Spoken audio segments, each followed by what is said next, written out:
Guys, welcome to this week's podcast episode. And I've got a fantastic guest for you today, Nesreen at Harbor Light Coaching. And she is a ICF credentialed professional certified life and grief coach. She helps support people moving through grief to find peace using practical tools, exercises, and resources. Really fascinating conversation. I'm looking forward to it. And, just like grief, there's, trauma and resiliency. And so, Nasreen, welcome. Thank you. Thank you so much for having me today. Yeah, I know you have a hard stop in, at the half hour and kind of briefly talk about your journey, what you do, and we'll delve right into it. Absolutely. So about a little over 10 years ago, my sister passed away suddenly, which is sort of what catapulted my life in a very different direction.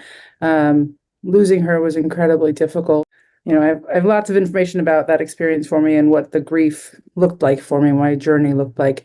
So I won't spend too much time on it here, but it definitely was incredible. It was traumatic. It was incredibly challenging, and it had me look at my life differently. It had me starting to reassess a lot of things about my life and how I was living, where I was living, what I was doing for a living, and just really starting to think about, is this the path I want to be on? Is this path I'm continuing on?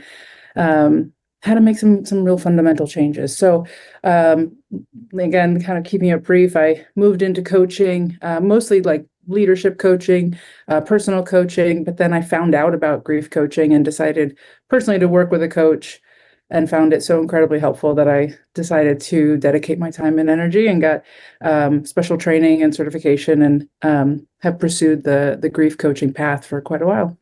Yeah, and we'll talk a little bit about, the credentialing path because there are some because I work with the physician community and there's so many different pathways. We'll talk about, how you chose ICF. I've heard that name before, but one thing I'm really interested is how is grief different than say trauma? Like for example, some of the common themes I encounter are could be micro trauma, could be racism, could be financial trauma, emotional trauma, abuse. How is grief different from all of that? So that's a great question. And actually, one of the programs that I did, a great trainer would say that all trauma has grief in it, Hmm. but not all grief is traumatic, right? I mean, both trauma and grief affect us on a mental, physical, spiritual, emotional level.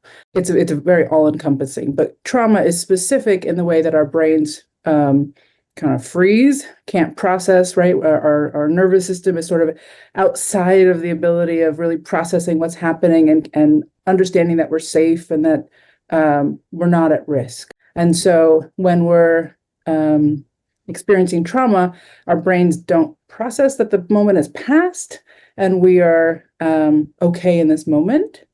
And we sort of live in that trauma. And so it might be capital T trauma, it might be lowercase t trauma, but I think the main difference is that with trauma, there's something that sort of lives within us that can't be resolved on its own. With grief, you may experience a lot of grief throughout your life, but none of it may be traumatic. None of it may be something where you aren't able to slowly but surely work through with time, with effort, with community and support, right? And Mm. so there are a lot of similarities, there are a lot of overlaps, but Yeah. the core is really how it affects us and our ability to be able to process what's happening and move through it at a pace that feels okay to us. Yeah, it's quite interesting. And so, um, one thing we talk about is this, the stages of grief. And it's you know, denial, anger, and then finally acceptance. So kind of, talk about this. As in, it's really interesting to me these four stages and how it relates to, for example, forgiveness, and how is moving through the four stages equivalent or similar to forgiving someone that wronged you. For example, a lot of the audience are, they're professionals, so either maybe they got fired, or maybe they were wronged or stabbed in the back in their career. Maybe their significant other cheated on them, left them, divorced them, all sorts of things. How does that four stages work with forgiveness? Sure. So a couple clarifying things. So the stages of grief were actually, excuse me, I'm gonna start again. So a couple of clarifying things. The stages of grief were never actually meant for people grieving. They are sort of initially, like Kubler-Ross initially designed or established them as for people who are dying, who are in the stages of dying. And Mm, so a lot of people turn to those stages and say, oh, I must be in denial, or I'm in anger, or okay, now I've moved through anger so I can get to bargain, whatever it is. And we think it's like a linear path, but grief is very non-linear, and you go back and forth, and there's a lot of ebbs and flows, and you mm, may never deal with bargaining, denial. And so I think we have to be careful about how we use those stages. And if we try to use them as models for our grief, we can get, it can get messy fast. I'll put it that way.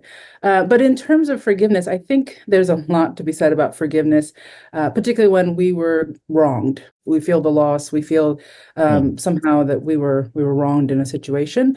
yeah. And a lot of people assume that or collapse forgiveness with condoning the behavior. And we Mm, really have to separate the two, because it is possible, again, through work, through time, to be able to forgive without ever condoning the behavior. mhm, mm, And what I mean by forgive is that it doesn't continue to burden you, right? mhm, You are not living, walking around with, existing with that anger, that hatred, that frustration, that resentment, whatever it is, right? mm, All of that negative energy. I'm sure a lot of your listeners would agree that negative energy has to go somewhere, right? And it can very quickly manifest into something unhealthy within our bodies. And so yeah, working to release that doesn't mean you condone the behavior, you don't condone the actions of the other person, but it mm. doesn't have to burden you in a way that could lead to something to illness. Yeah, and I want to touch on how you separate, forgiveness and then moving on, and also condoning, and also the techniques. But it almost realize, um,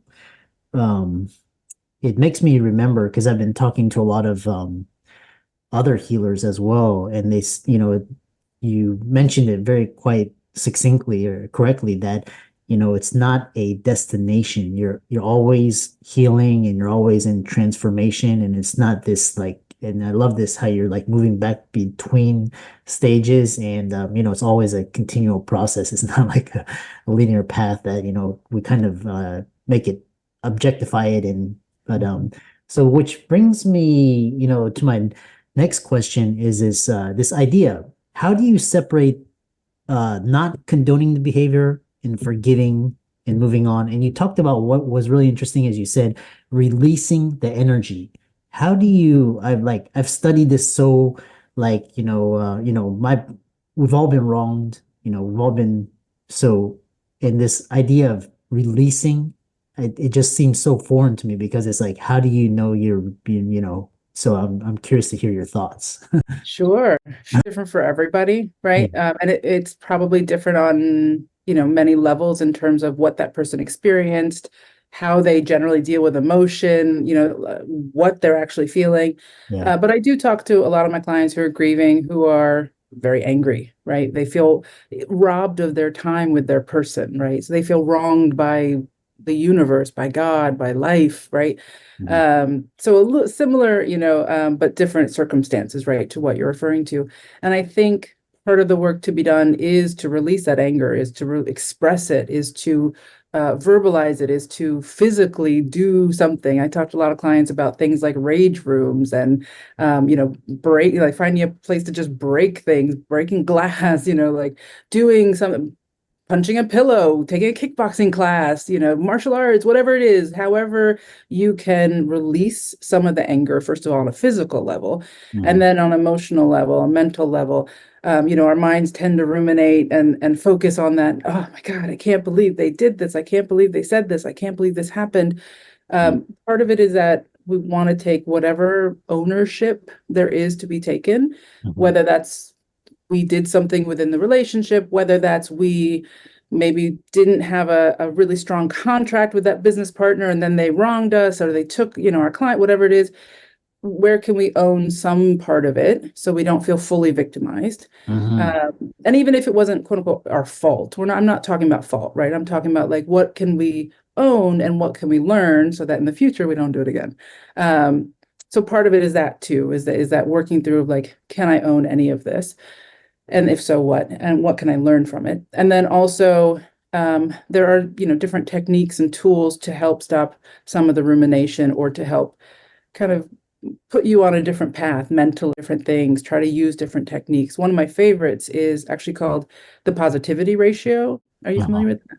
Well, I mean, it kind of, I mean, it sounds kind of very self-evident, but I think the audience would love to hear you elucidate on Sure. it. Yeah, the positivity ratio is basically the theory that it takes three positive thoughts to counterbalance one negative thought, Mhm. or three positive experiences to counterbalance one negative experience.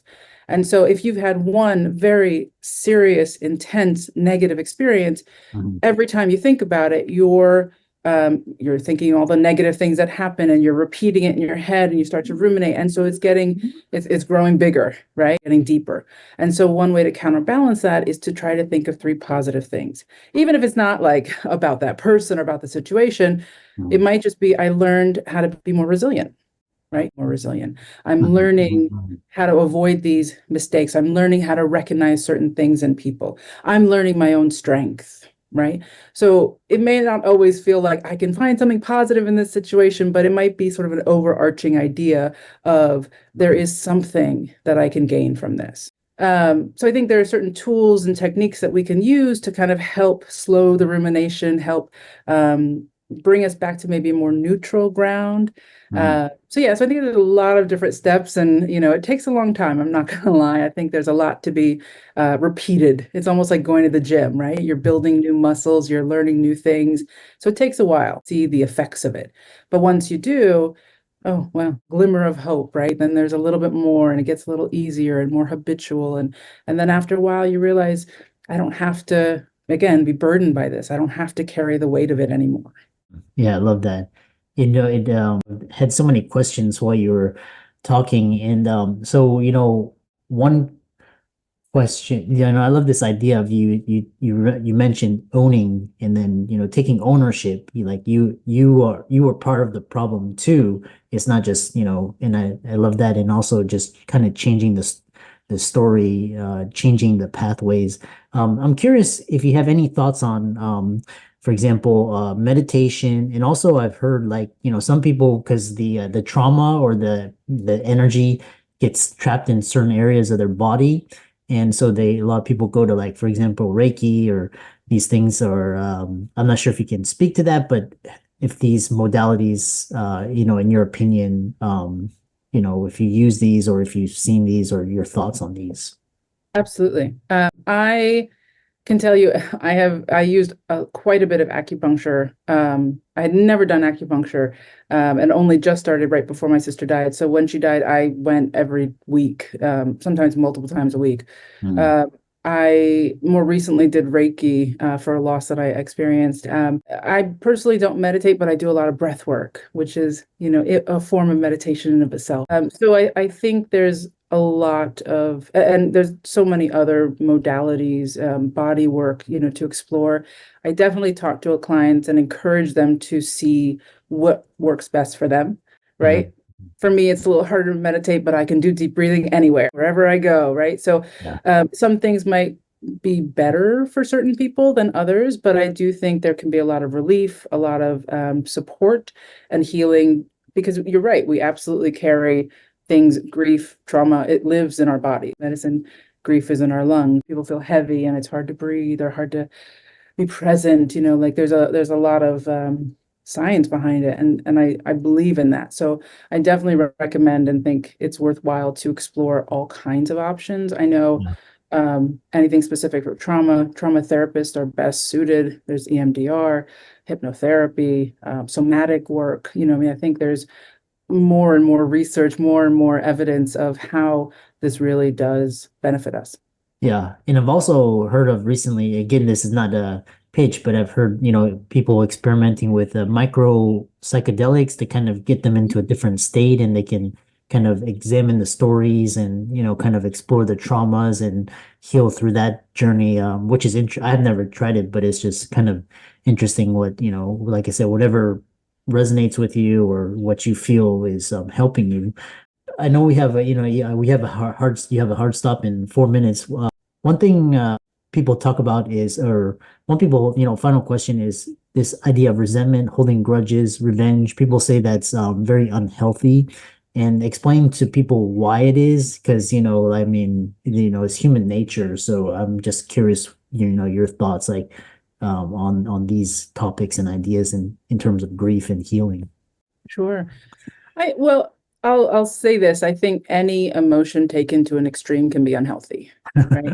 And I always hesitate, except for like shame, I always hesitate to label an emotion as like negative or good or positive. You know what I mean? Like I don't want to speak in those terms because like you said, it is a natural common emotion, right? Wanting revenge, feeling wrong. Like these things are so appropriate, what I mean, to us. And so I think what we have to think about is like, how is this serving me, Yeah. right? Does my desire for revenge motivate me in some way? Mm. And I would venture to say probably not. It's more like, or it might be motivating you, but through fear, through anger, through judgment, through like very persistent or a focused sort of anxiety. I don't know. People to look at some of the emotions, look at, what's driving them. You're going to serve me to live in that state. How is this benefiting me? You might get revenge and still feel angry. You might get revenge and still not feel any peace. You know what I mean? So is the path that you're walking the path that will actually lead you to peace and to feel better and to create some sort of resolution or completion for yourself? Or is it just sort of the gut reaction of like, this happened, here's how I feel, which is fine, but how long do you want to live in that reaction? How can people get in contact with you, reach out to you, and check out your socials, etc.? Yeah, absolutely. Best way to get in touch with me is my website, harborlightcoaching.com. There's lots of free resources, tools, blogs, links to wonderful podcasts like yours. And there's a grief assessment that I have. People can take that for free to kind of get a sense of who should they work with right now, whether it's a therapist, a coach, or a counselor. So yeah, lots of resources, but there's also a contact me form they can reach out. And for all the audience, let's thank Nesreen for coming on. Be sure to give her socials a like and follow. And she's got another client as well waiting. So we thank you. And with that, thanks so much for coming on. My pleasure. Thank you so much for having me. Appreciate it.